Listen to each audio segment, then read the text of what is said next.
Yo, your friend me, Mr. Fred, be send me, meboa, bedase. And then so, yasanso ediesia. Me pacho, de bia me catch you say, ye dio eno, e wo ho akwan. Ye wo yedie, ene na akwan e wo ho. Obi wo ho no mo a, and the pebia ntumi ma e wo na brabom emfama no. Obi wo ho no mo a wo so bibie mu ana asai. Obi wo ho no ma woni good luck e wo na brabom.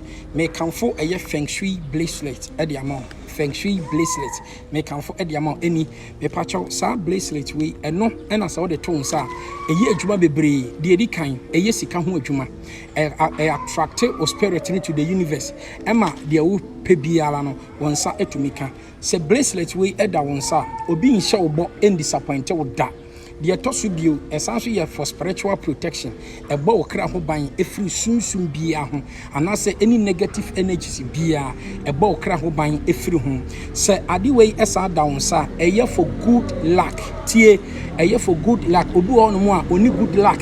Do obey be a ye, do obey be a ye.